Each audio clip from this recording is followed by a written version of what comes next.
तक कहाँ लो। वो प्यार किस काम का जो प्रभु से विमुख कर दे, जो हमारे जीवन को नष्ट कर दे। सच्ची बहुत धोखा हो जाता है। इंद्री मन शरीर का प्यार पूरे जीवन को बर्बाद कर देता है। बड़े भाग्यशाली है जो व्यवहार तो धर्मयुक्त करते हैं और प्यार प्रभु से करते हैं। आप लोग जैसे बैठे हो आकर के, तो प्रभु ने आप पर कृपा करी तो ये बातें सुन पा रहे हो। नहीं, बातें सुनना ये बातें अध्यात्म की, प्रभु के मार्ग में चलना ये दुर्लभ वस्तु है।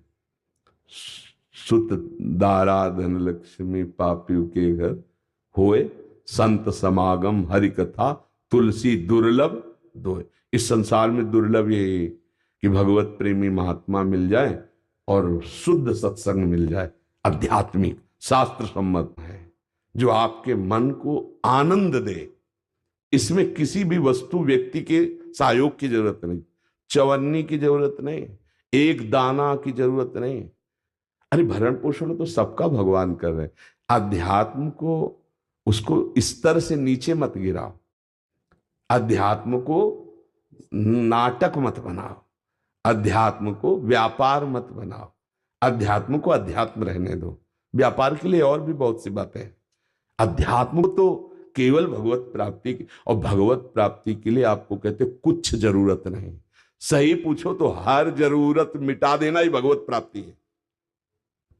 जा ही न चाहिए कबहु कछु, तो तुम सन सहज सने, और बसो निरंतर तासुर सोराउर निजगे। ना श्रोता भगवान को प्राप्त करना चाहता है और न वक्ता चाहता है। आजकल सत्संग में भी बोला, बड़ा दुख होता है। अध्यात्म मंच पर बैठकर प्रपंच, अध्यात्म मंच पर बैठकर प्रपंच। अध्यात्म का ज्ञान ऐसे हो जाएगा क्या? नहीं भैया, अध्यात्म का जब तक विवेकवान, और विवेक कहां होता है? साधु महात्माओं के संग से। जब तक संतों के चरणों में नहीं बैठे, संतों की आज्ञा में नहीं बैठे, तो अध्यात्म जान जाओगे? नहीं, फिर नहीं। तुम पीएचडी पढ़ के अध्यात्म नहीं जान सकते।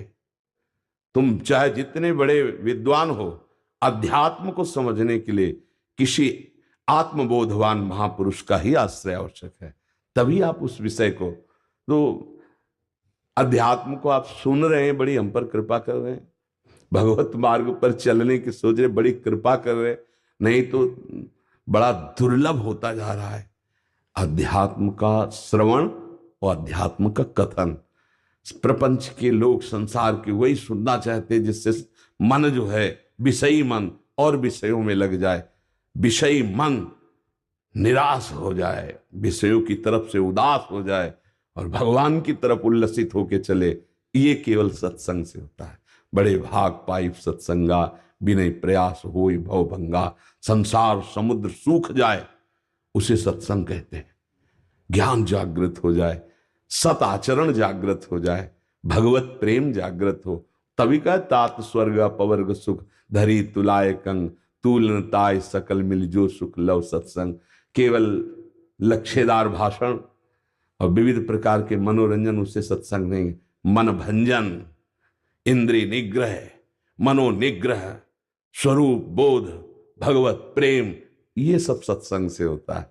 आज हमारे ऋषि मुनि, ब्रह्म ऋषिजन, आचार्यजन, देखो उनकी वाणियां पढ़ो, उनकी वाणियां सुनो, तुम्हारे मोह का नाश हो जाएगा। बड़ा उपहास होने लगा है, बड़ी पीड़ा होती है। जैसे कभी कोई ऐसे सुनाए दिखाए कि देखो उनका ऐसा, तो पीड़ा होती है। भैया, कल आप ही प्रमाण माने जाएंगे, क्योंकि कलयुग बढ़ता चला जा रहा है। शास्त्र क्या कह रहा है? हम अपनी वासना से पीड़ित होकर उसका अर्थ करेंगे तो अलग निकलेगा, और उपासना से प्रेरित होकर करेंगे तो उसका अर्थ अलग निकलेगा, और उपास्य देव में स्थित होकर देखेंगे तो उसका अलग अर्थ निकलेगा। शास्त्र को अपनी वासना से प्रेरित करके ना बोला जाए, उपासना या उपास्य देव में स्थित होकर ही बोला जाए। बहुत जैसे श्रीमद् भागवत है, साक्षात श्री कृष्ण प्राप्ति का स्वरूप है।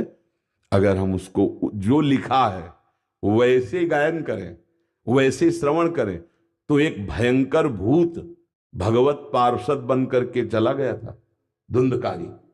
श्रीमद् भागवत श्रवण मात्र से भगवत प्राप्ति, श्रीमद् भागवत श्रवण मात्र से श्री कृष्ण चरण अनुराग, संसार से वैराग्य। पर जो लिखा है बस मंत्र मंत्र होते ना, 18,000 मंत्र हैं श्रीमद् भागवत में। 18,000 जो श्लोक है ना वो मंत्र है। किसी को भी 18,000 श्लोक सुना दिए जाएं, चाहे जितना बड़ा पापी हो, पक्का कल्याण हो जाएगा। उसका प्रभाव है। तो चलो श्लोक समझ में नहीं आता तो श्लोक का पाठ हो गया और फिर मूल व्याख्या कर दी, जो लिखा है मूल मूल। अब देखो एकादशी स्कंद की कहां व्याख्या होती है? एकादशी स्कंद श्रीमद् भागवत व्याख्या, जो मोक्ष धर्म का साक्षात स्वरूप है, भगवत भक्ति का स्वरूप है, प्रेम का स्वरूप है। तो हमें लगता है कि अगर 4 लोग बैठकर अध्यात्म की चर्चा सुनते कलयुग में अब, तो वो प्रवक्ता पर कृपा करते हैं, कृपा करते हैं, क्योंकि मन भंजन करना अध्यात्म है। साधु महात्माओं के पास जाया जाता है मन निर्मल करने के लिए, भगवत बोध प्राप्त करने के लिए, भगवत प्रेम के लिए। हमारे आचरण कैसे होने? बोले ये आदमी संत संग करता है, देखो इसकी वाणी देखो, इसके आचरण देखो, इसका स्वभाव देखो। क्यों? बोले साधु संग करता है, उसका प्रभाव पड़ना चाहिए। अगर हमारे आचरण वैसे संसारिक, तो चाहे हजारों जगह घूमे आओ, सत्संग वो जो आपके जीवन का परिवर्तन कर दे, तो आपका सुनना सार्थक हुआ और उनको बोलना सार्थक हुआ।